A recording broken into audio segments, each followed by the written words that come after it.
Bismillahirrahmanirrahim. Assalamualaikum warahmatullahi wabarakatuh. Kembali lagi bersama Rida Fari Channel. Apa kabar hati? Semoga terus membaik. Di video kali ini saya akan perdengarkan satu podcast bersama narasumber yang insya Allah inspiratif, insya Allah memberikan sudut pandang baru bagi kita seorang muslim.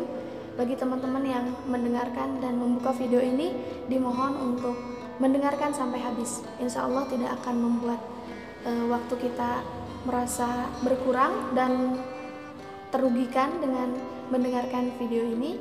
Ya, mudah-mudahan memberikan berjuta manfaat baru buat diri kita pribadi, minimalnya dan maksimalnya bisa dikampanyekan atau di-sharekan ke masyarakat luas gitu, karena ini memang penting menurut saya pribadi untuk di-sharekan, untuk dibagikan begitu. Tapi ketika memang sekiranya tidak perlu untuk dibagikan, ya tidak apa-apa gitu ya. Oke, mungkin langsung saja langsung ke podcast kita bersama seorang narasumber kita. Check this out. Bismillahirrahmanirrahim. Alhamdulillah, sekarang kita sudah terhubung bersama narasumber kita, Sakinah Fitriah. Beliau seorang penggiat ilmu Islam umumnya mungkin ya, dan ilmu ekonomi khususnya. Beliau aktivis dan penulis di salah satu organisasi kajian dan karya ilmiah Islam. Dan saat ini aktivitas beliau adalah sebagai pengelola perpustakaan di satu universitas swasta di daerah Jawa Barat. Begitu.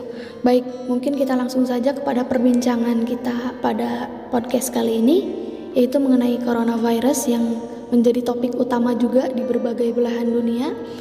Nah, mungkin pembedanya adalah pada podcast kali ini kita akan mengkerucutkan pembahasan kita tentang bagaimana menghadapi dan menyikapi wabah dan pandemi ini selaku seorang muslim dari sudut pandang seorang Sakinah Fitriah gitu. Bismillahirrahmanirrahim. Assalamualaikum warahmatullahi wabarakatuh.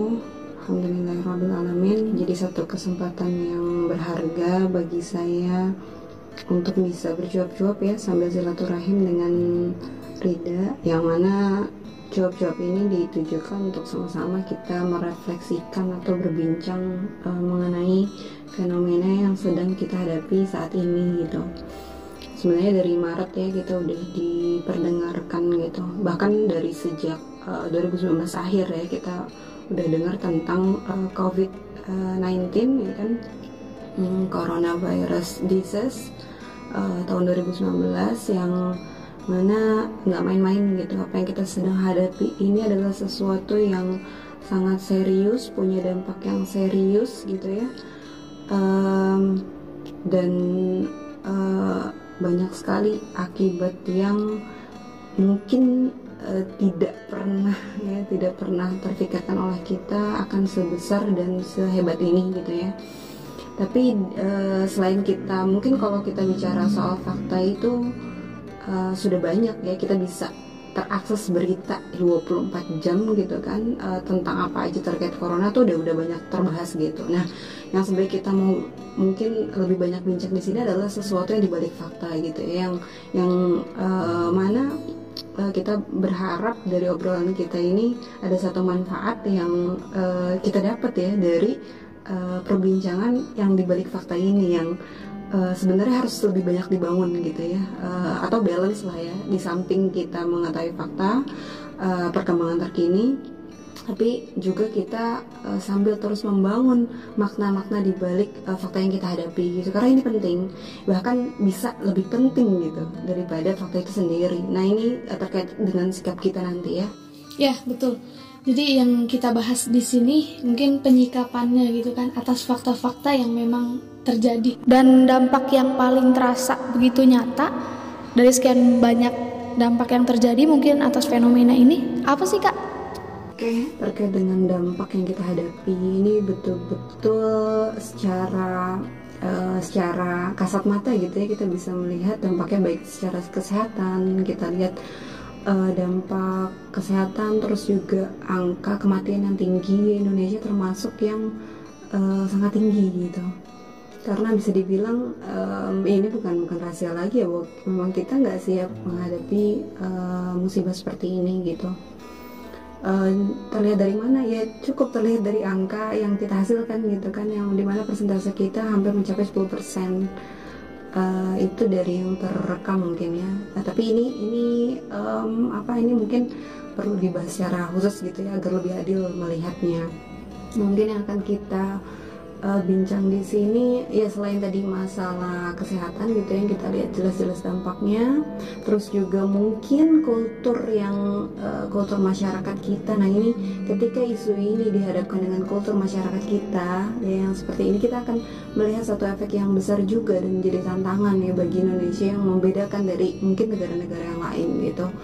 Karena kita mungkin kasusnya bisa sama gitu kan, coronavirus, tapi efeknya bisa beda tergantung dengan macam-macam ya, dari kesiapan pemerintah, dari kesiapan medis ya di satu negara, terus juga kultur masyarakat ini yang bahkan mungkin berperan yang di antara peran yang paling besar gitu.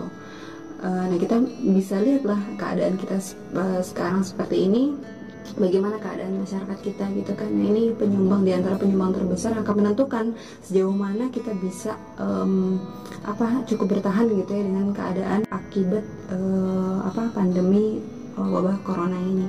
Terus juga dampak ekonomi yang dahsyat luar biasa yang kita lihat, dan ini betul-betul berdampak sistemik gitu ya. Berdampak efeknya luar biasa ya, dan bahkan karena yang terkait dengan manusia, dan manusia itu adalah orang makhluk yang berekonomi gitu ya, mereka punya kebutuhan, mereka punya keinginan, maka ini juga berdampak kepada ekonomi, yang mana kita sekarang menghadapi satu krisis yang mungkin belum pernah terjadi selama sepanjang sejarah Indonesia. Nah, dari dampak yang terasa ini, bagaimana sih sebaiknya seorang muslim menyikapi dan menghadapinya, begitulah Pak? Oke, nah mungkin kalau untuk kesehatan, terus jumlah masyarakat yang terus mengidap gitu ya, dan lain-lain, kebijakan politik dan lain-lain itu banyak ya akses untuk kita kaji secara kritis lah gitu ya, karena bagaimanapun pikiran ini termasuk harus kita jaga di saat era seperti ini. Kenapa? Karena pada ujungnya, pada akhirnya semua itu bergantung pikiran seorang, ya nggak sih gitu kan.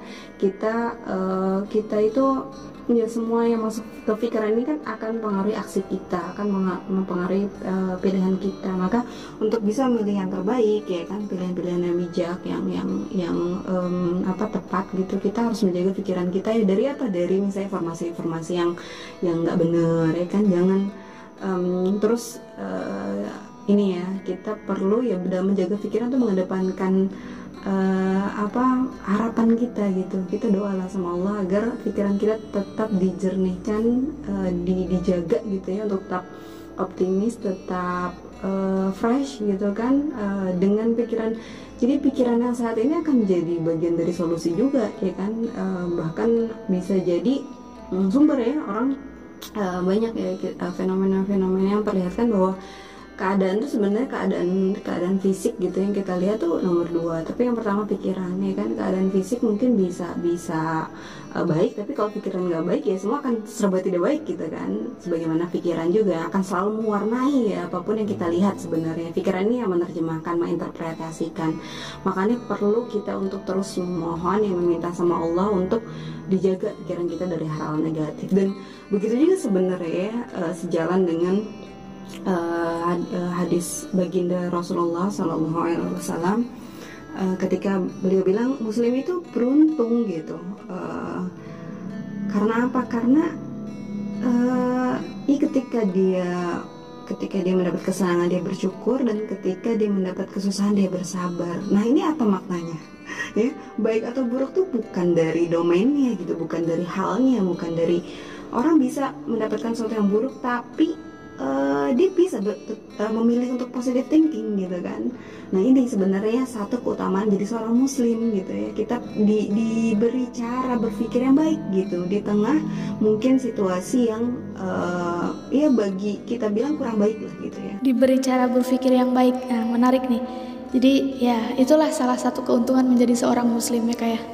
Nah mungkin selanjutnya cara berpikir seperti apa nih Kak yang bisa membuat kita tenang dan lebih positif lagi dalam menghadapi suatu hal yang emang tadi dikatakan kurang baik gitu. Nah sebenarnya cara kita untuk menjaga sholat kita yang 5 waktu itu gitu kan, terus minimal ya itu yang wajib, terus cara kita adil ya pada diri, misalnya tetap istirahat dan lain sebagainya, itu sebenarnya mengajarkan bahwa di tengah situasi seperti apapun sholat itu kan wajib kan ya, bahkan dalam peperangan nggak bisa ditinggal gitu kan. Nah ini sebenarnya mengajarkan dalam keadaan sepanik apapun kita selalu punya ruang untuk bertenang gitu, untuk bertenang diri, untuk mengingat Allah, nah ini sebenarnya satu kelebihan ya bagi seorang muslim, setiap hari minimal dia 5 kali harus tenang gitu kan, karena nggak mungkin kita tuh melaksanakan sholat itu dalam keadaan yang terburu-buru, dalam keadaan pikiran yang kacau. Dan kalaupun kita dalam keadaan pikiran yang kacau ya kan, kita harus mengusahakan diri kita untuk berpikiran jernih gitu kan, karena kita mau menghadap Allah gitu kan. Dan sesungguhnya di balik realita yang kita saksikan ini ada realitas yang perlu kita pahami dalam lewat renungan gitu. Nah ini kan momen yang bagus sebenarnya kita untuk banyak merenung gitu kan, karena mungkin dari segi pekerjaan dan lain sebagainya kita lebih diringankan gitu kan dengan kondisi sekarang. Nah ini manfaatkanlah kita untuk banyak merenung, untuk membaca tanda-tanda ya, karena sebenarnya alam itu kan dari alamat ya, tanda yang menunjukkan sesuatu. Nah jadi apapun yang Allah perlihatkan di muka bumi ini ya sebenarnya tanda ya, untuk kita mencari, menggali di balik tanda itu apa yang ingin Allah sampaikan pada kita. Nah ini hikmah-hikmah ini yang perlu untuk kita tonjolkan ya, di samping kita kita tonjolkan berita-berita yang laporan gitu kan, laporan fakta lah di lapangan. Nah ini juga hal yang, karena ini akan membantu pikiran masyarakat agar tetap bisa berpikir jernih gitu. Nah, mencari tanda apa yang Allah ingin sampaikan kepada kita, ini menarik ya Kak, atau kata lainnya hikmah gitu ya. Makanya ada seseorang yang bilang bahwa hikmah itu adalah sesuatu yang hilang bagi setiap muslim gitu. Mungkin bukan yang hilang, lebih tepatnya harus ditemukan begitu ya, karena hikmah sebetulnya tidak hilang, tapi ya memang harus wajib kita temukan. Nah jadi selanjutnya hikmah-hikmah apa nih Kak yang bisa kita ambil dari fenomena ini? Ya contohnya apa, tanda. Nah, ini luar biasa ya. Kita mungkin nggak pernah terpikir ya bahwa ya seperti daerah-daerah padat gitu kan, bahkan di seluruh dunia ya, kita nggak usah jauh-jauh gitu ya, bicara di luar negeri, di Indonesia sendiri misalnya Jakarta dengan kepadatan populasi penduduk sampai dengan 20-an juta, 26 juta gitu kan, kita nggak pernah berpikir kan bahwa jalan-jalan Jakarta itu akan bagaimana. Dulu mungkin kita berpikir ini adalah daerah-daerah yang nggak mungkin sepi gitu kan, yang hidup terus gitu, tapi ternyata ada cara Allah yang nggak kita sangka gitu kan, lewat virus corona ini itu terjadi di tempat-tempat besar dunia, bahkan tempat-tempat ibadah yang nggak pernah tidak dihuni gitu kan. Itu sampai sampai betul-betul tidak ada orang gitu kan, sampai betul-betul sepi, nggak ada yang ya. Jadi kalau orang udah dihadapkan dengan nyawa gitu kan, mereka ya, bahkan kita menyaksikan gitu satu realitas yang nggak pernah kita terpikir itu terjadi. Nah ini penting gitu ya, ini hikmah pertama mungkin ya yang perlu kita untuk renungkan. Jadi mudah sekali ternyata bagi Allah ya menjadikan sesuatu, merubah sesuatu, menghendaki sesuatu yang nggak pernah kita terfikirkan ya sedikit pun ya. Siapa yang sangka 2020 kita akan ngalamin kerja yang berhenti misalnya ya, atau usaha kita yang lagi bagus-bagusnya gitu, yang kita prediksi 2020 itu akan mencapai puncaknya, tapi ternyata bahkan puncak kebangkrutannya misalnya. Terus apalagi ya yang biasa kita tuh menyandarkan satu itu kan memang wajar ya, manusiawi gitu, dengan logika kita perhitungannya seperti ini. Orang-orang ekonomi punya forecast gitu kan, mereka punya prediksi ya kan, ekonomi Indonesia akan mengalami pertumbuhan pada tahun sekian atau bagaimana 2020 gitu kan, menyongsong 2020. Dan siapa sangka ya bahwa semua prediksi itu melalui wabah ini ternyata gagal, ternyata betul-betul meleset ya, bukan cuman 30-40%, bahkan hampir 100%. Dan siapa yang mengira akan seperti ini gitu kan. Dan itu betul-betul punya dampak yang sangat-sangat luar biasa yang tadi kita tidak pikirkan. Nah ini hikmah yang perlu kita gali. Ternyata bahkan untuk sesuatu yang tidak pernah kita sangka aja itu bisa terjadi hanya dalam hitungan hari misalnya, hanya dalam hitungan hari. Nah ini mengingatkan pada kita bahwa jangan terlalu percaya gitu ya dengan akal atau usaha kita, karena ternyata ada cara-cara yang di luar nalar kita yang merubah ya apa yang kita prediksikan.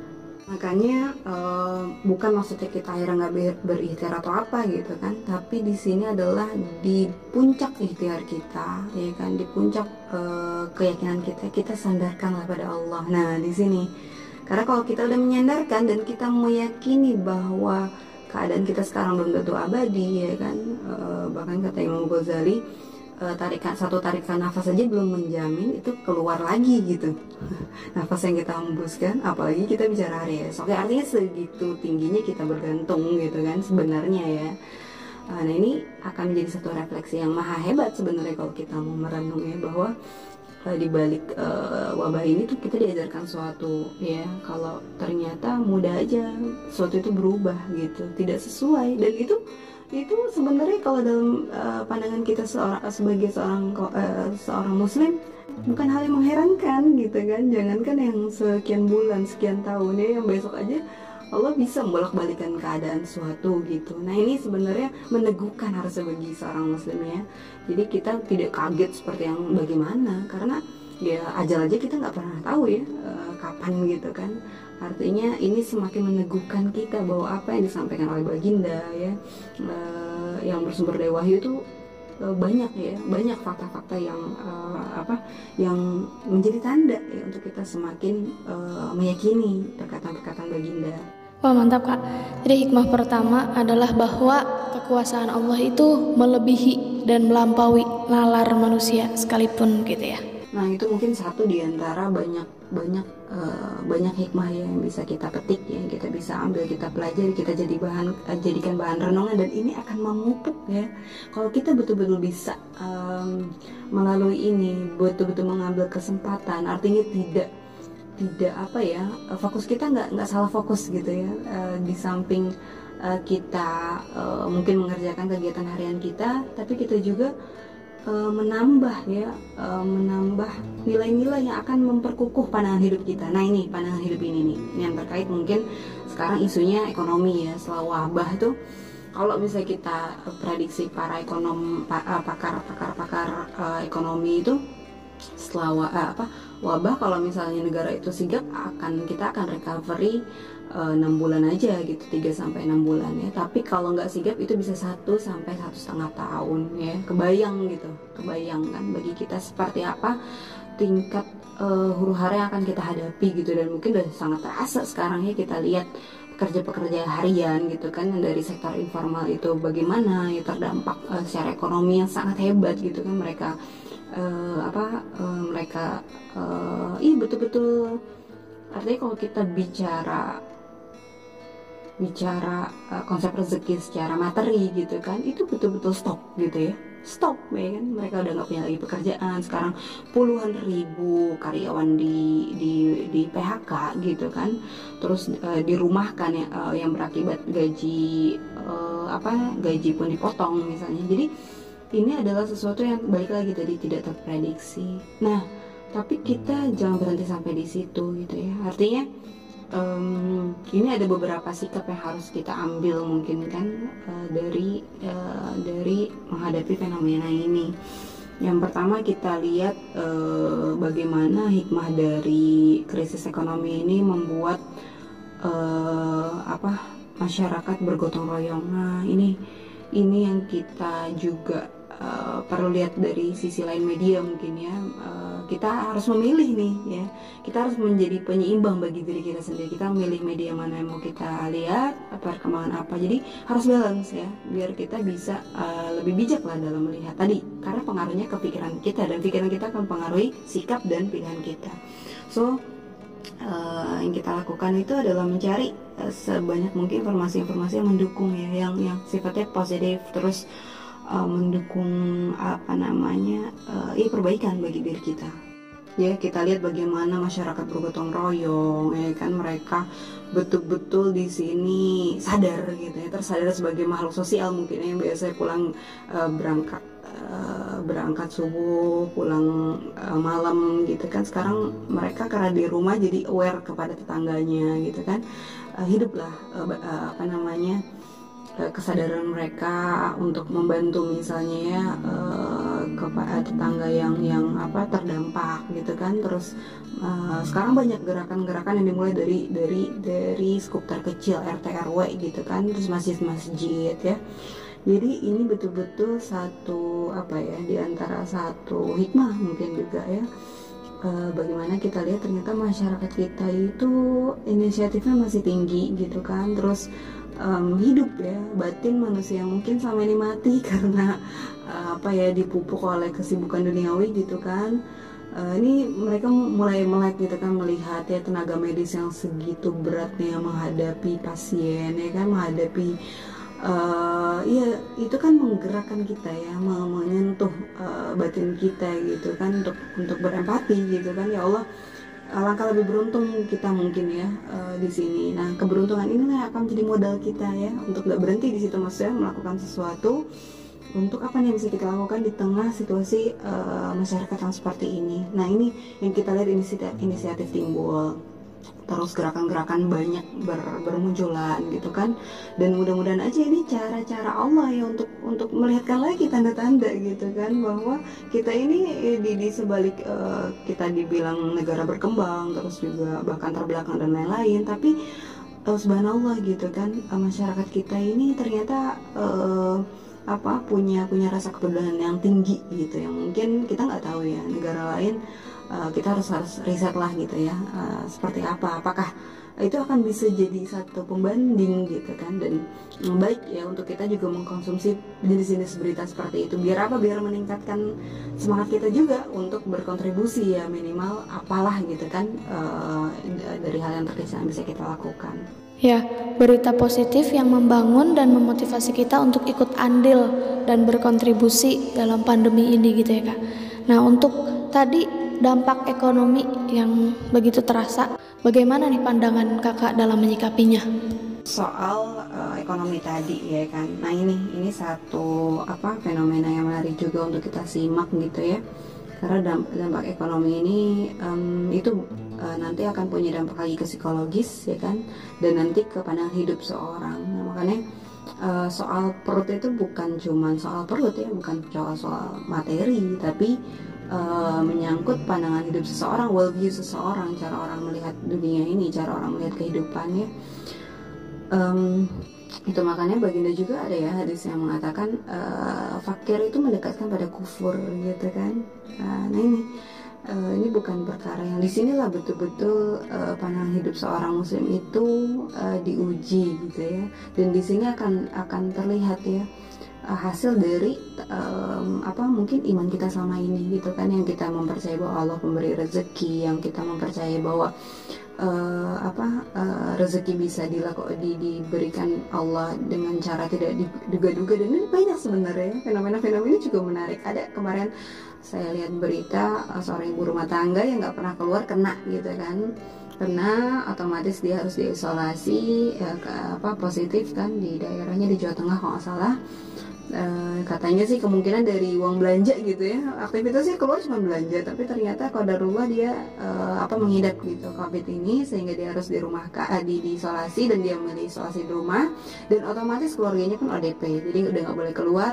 Nah, ini luar biasa, ternyata dia cerita dari mana dia makan, karena tugas masak semua belanja kan dia gitu kan. Nah, ternyata tetangga-tangganya bahu-membahu dan hampir tidak pernah absen ya, dalam satu hari mereka terpenuhi 3 kali makan. Nah ya, jadi ini ya di antara tanda-tanda juga yang meneguhkan bahwa Allah itu pemberi rezeki gitu kan. Dan banyak ya kalau kita, nah ini perlu kisah-kisah penting dulu para ulama kita, para nabi, bagaimana mereka itu dicukupkan ya oleh Allah hajat hidupnya gitu. Bahkan ada cerita ya, ada juga sumbernya saya lupa gitu ya, tapi ada cerita bahwa ada seorang yang untuk membuktikan bahwa Allah itu pemberi rezeki, dia pergi gitu kan ke satu tempat dia mau ngetes diri dia lah, ngetes iman dia gitu, dan dia ke daerah terpencil nggak banyak orang, dan ternyata sesuai janji Allah gitu kan, dia nggak pernah dalam satu hari pun kelaparan ya. Terus ada juga perkataan ya, hikmah-hikmah yang mengatakan bahwa rezeki itu mengejar kita sebagaimana maut mengejar kita. Artinya apa? Semua itu dijamin ya. Kita juga sering kan melihat perumpamaan nyamuk gitu kan, cicak ya. Dia makannya nyamuk tapi nggak pernah ada cicak mati gara-gara nggak dapet nyamuk, padahal nyamuk itu terbang dan cicak itu merayap gitu. Terus juga burung ya kan, dia selalu keluar dalam keadaan lapar dan pulang dalam keadaan kenyang. Artinya ini disinilah ujian pandangan hidup seorang muslim itu gitu kan. Nah di sini yang kita nggak boleh lupa, dibanding di samping kita mencari ya jalan keluar secara material itu penting, dan usaha-usaha pemerintah yang harus kita melek ya akan itu gitu kan, menjadi akses bagi orang-orang sekitar kita. Nah kita juga penting ya bentuk dari meneguhkan pandangan hidup ini gitu kan, meyakini lagi bahwa Allah pemberi rezeki dan Allah akan menjamin ya rezeki hambanya itu akan dijamin ya, sehingga ini akan nanti menghindari seorang dari stres ya kan, terus frustasi. Dan terjadi ya, saya dengar satu cerita teman saya yang punya teman lagi di Jerman gitu ya. Jerman ini kan memang terkenal negara yang rasional gitu ya, yang masyarakatnya tuh sangat rasional gitu. Nah sehingga katanya jiwanya tuh agak dingin gitu ya, Allah alam. Tapi dia cerita bahwa dia akhirnya nggak berlama-lama tinggal di Jerman, dia pindah ke Italia karena kurang suka mungkin dengan mungkin juga pas bagian masyarakat yang dia temui lah yang seperti itu gitu kan, akhirnya dia memutuskan pindah. Nah Italia itu walaupun angka mereka tinggi ya, kematian mereka tinggi, dan kita tahu lah ya Italia pernah jadi nomor 1 gitu pengidap tertinggi di dunia, tapi mereka katanya karena masyarakatnya religius, mereka cenderung lebih aman gitu ya, lebih tenang gitu. Nah ini pentingnya kita meneguhkan lagi soal pandangan hidup gitu, di samping kita mengusahakan yang sisi material gitu kan. Nah, singkat cerita ternyata terdengar ketika wabah ini masuk ke Jerman dan melanda Jerman gitu kan. Nah itu angka bunuh diri lumayan tinggi gitu, karena mungkin itu ya tadi ya, seorang kalau udah dihadapkan dengan kelaparan, kematian, ya mereka mau berpangku panah kalau materi udah nggak ada gitu kan ya. Nah ini yang saya lihat sebagai satu kelebihan dari masyarakat Indonesia gitu kan. Masyarakat Indonesia walaupun kebanyakan menengah ke bawah, tapi mereka itu kalau kita amati mereka tuh optimisnya tinggi ya kan. Mereka gak ada dari mereka yang memilih untuk mengakhiri hidup hanya gara-gara ekonomi susah gitu kan. Bahkan saya pernah lihat di acara-acara televisi gitu kan, reality show, mereka yang udah lah nggak punya uang gitu kan, buat makan susah, terus anggota keluarganya bahkan sakit juga, cacat gitu kan, terus mereka harus sendirian ya menghadapi itu nggak pernah putus ya kata-kata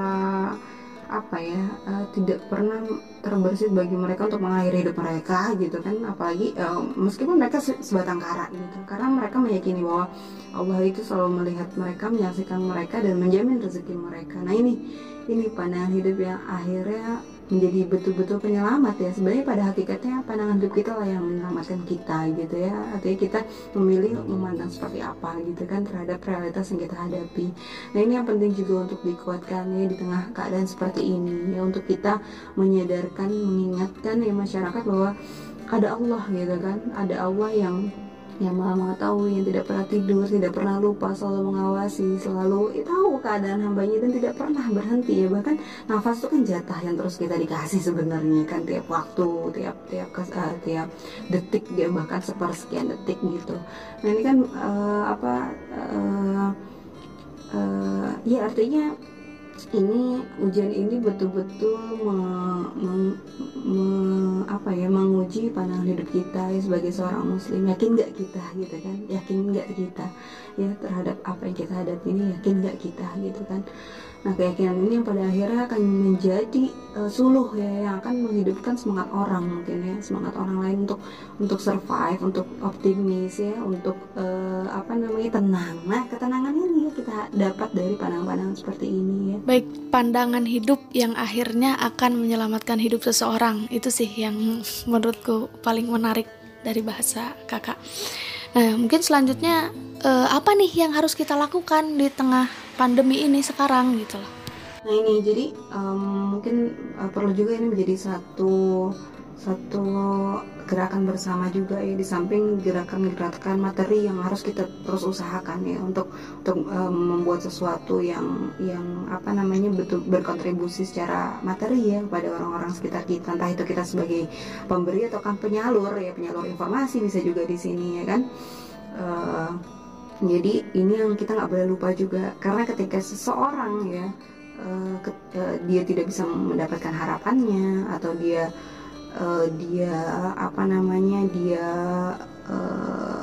mendapatkan satu kondisi yang tidak dia sangka, nah dia akan berpangku pada ini gitu kan. Apakah dia akan menyerah ya kan, apakah dia akan tetap optimis gitu kan. Nah ini akan membuat dia survive gitu. Pada akhirnya yang bikin survive itu bukan makanan ya, makanan artinya bukan hanya makanan ya kan, bukan hanya makanan, tapi juga pandangan hidup yang membuat orang memilih gitu kan. Dulu kisah Nabi Ayub ya, seperti apa yang diuji Allah sakit sampai orang-orang pergi meninggalkan dia gitu kan. Itu kan kondisi yang sangat berat gitu kan. Nah itu kan dari mana keyakinan Nabi Ayub itu timbul kalau bukan dari imannya gitu kan, dari pandangan hidupnya. Nah ini yang perlu kita teguhkan ya kepada masyarakat, di samping kita juga terus bergerak gitu. Artinya meyakinkan pada mereka bahwa rezeki dari yang ngatur gitu kan, semua itu sudah terjata, semua sudah tercatat dengan rapih gitu kan. Artinya kalau kita tidak mendapatkan sesuatu yang misalnya harusnya menjadi hak kita, atau tidak sesuai ekspektasi, atau pendapatan kita harus dipotong dan lain-lain sebagainya, kita yakini bahwa itu semua takdir Allah gitu ya, takdir Allah. Dan fungsinya apa? Untuk kita tadi stay positif ya, untuk kita menjaga pikiran kita, menjaga iman kita terlebih ya kan. Ini akan berpengaruh ya pada hidup kita ke depan gitu kan. Toh gini, sekarang kalau kita mendapatkan satu berita yang nggak enak ya kan, yang tidak sesuai dengan ekspektasi kita, apakah dengan kita kecewa, kita marah, kita itu akan berbalik keadaan gitu kan. Nah sekarang di antara kondisi yang tidak bisa kita rubah ya, kalau sampai kita bertemu pada kondisi yang tidak bisa kita rubah, yang kita di sini pasif, yang kita di sini nggak berdaya, kita masih punya pikiran, kita masih punya cara untuk melihatnya ya, kita masih bisa merubah cara pandang kita. Nah ini ya, di antara keadaan yang tidak bisa kita rubah, kita masih bisa merubah cara pandang kita. Nah itulah yang hakikat dari di antara hikmah dari ketika dia diberi kesusahan dia bersabar ya, itu yang bikin kehidupan seorang muslim itu indah gitu ya, indah karena tidak ada waktu untuk mengutuki keadaan ya, walaupun berat tidak, itu akan jadi relatif gitu ya, tergantung kita melihatnya bagaimana, tergantung kita menyikapinya. Suatu yang buruk misalnya di pandangan orang bisa jadi hal baik ya kan, ketika kita bersabar, ketika kita menunggu hikmah ya, mencari hikmah, bersabar, optimis sama Allah. Dan disinilah mungkin ya, di saat kita tidak bisa menggantungkan lagi suatu pada materi karena kita sudah tidak punya, kita sudah kehilangan, kita kemana lagi kita bergantung ya kalau bukan pada Allah gitu kan, memasrahkan semuanya, beribadah. Di sini akhirnya timbul satu aksi yang baik sebenarnya, baik ya, dari sisi yang baik ya. Kita jadi semakin karena kita nggak tahu besok pendapatan dari mana, kita makan dari mana, akhirnya kita betul-betul di situ nangislah kita gitu kan, minta sama Allah yang kita yakini betul-betul dari kita bahwa Allah untuk memberi rezeki yang akan menjamin kehidupan kita, bukan wabah ini gitu kan, tapi Allah lah penjamin rezeki dan juga kehidupan kita. Nah maksudnya kita ajak ya masyarakat tuh ya untuk sampai ke sana gitu kan, untuk sampai satu level pemikiran yang itu menenangkan kita, dan itu akan menjadi satu hiburan yang luar biasa gitu kan, di tengah mungkin kenyataan yang menyesakkan dada gitu ya, di tengah kenyataan yang tidak sesuai dengan ekspektasi kita. Ini yang mungkin gerakan ini juga harus disebarluaskan gitu kan, gerakan-gerakan untuk mengingat kembali gitu kan hakikat semua ini, hakikat kehidupan, hakikat rezeki, hakikat qada dan qadar ya kan, dan pandangan hidup kita. Nah ini di samping ya aksi-aksi lain yang empirik ya, yang material yang harus kita juga perjuangkan, usahakan untuk kita dan saudara-saudara kita juga harus membarengi gitu kan, karena tidak semua terakses mungkin ya, tidak semua terakses dan tidak semua juga terpuaskan mungkin ya kan. Nah disinilah kita harus meneguhkan lagi pandangan hidup masyarakat gitu kan, dan bisa jadi itu akan menjadi sumber ketenangan mereka, dan bisa jadi itu adalah akhirnya jadi suluh yang akan membuat mereka memilih untuk terus bertahan gitu kan. Nah betul Kak, luar biasa. Jadi kita di sini hanya perlu menyandarkan diri dan memasrahkan segala hal kepada Allah, dan kita yakini bahwa akan ada Allah senantiasa yang maha besar, yang maha berkuasa untuk menjamin kelangsungan hidup kita, begitu ya Kak ya? Masya Allah. Karena perkara survive tidak survive, perkara putus asa tidak putus asa, pada akhirnya bukan perkara materi ya. Kita lihatlah banyak masyarakat ya, kayak misalnya ini juga ada beberapa kasus yang saya lihat, angka bunuh diri pun bertambah ya seiring dengan COVID ini gitu kan. Karena apa? Karena depresi. Ada seorang perawat, saya lupa negara-negaranya ya, tapi ada seorang perawat yang karena karena takut mengidap akhirnya dia suicide gitu kan. Terus ada juga seorang kakek yang takut dengan dampak ekonominya, dia memilih bunuh diri, dan seorang remaja juga ada. Itu 3 kasus yang banyak diangkat media lah gitu ya, itu yang ketahuan gitu kan. Remaja yang karena isolasi diri ya, mungkin dia bosan apa-apa, jenuh dan sebagainya, dia cuman berteman dengan pikiran dia sendiri, akhirnya dia memilih bunuh diri. Nah ini ya bisa jadi bukan materi ya yang membuat seorang tuh memilih bertahan, tapi pandangan hidupnya, dan itu adalah mungkin benteng pertama dan terakhir gitu kan. Jadi kita mulai dengan pandangan hidup kita, dan kita akhirnya ketika kita sudah tidak punya apa-apa ya kita akan bergantung pada pandangan hidup kita gitu kan. Bagaimana kita melihat fenomena ini, bagaimana kita melihat takdir Tuhan gitu kan, bagaimana kita menyikapi ini tuh pada akhirnya final sekali tuh pandangan hidup kita. Nah ini yang penting juga untuk kita terus bangun gitu kan, untuk meningkatkan keyakinan kita ya. Sungguh kita diuji ini dari hal fisik ya, materialis, tapi ini menguji yang non fisik gitu kan. Di sini cara kita melihat kehidupan, cara kita melihat rezeki gitu kan. Dan seharusnya sebagai seorang muslim yang baik, ini akan menjadi satu momen yang penting ya bagi kita untuk banyak refleksi dan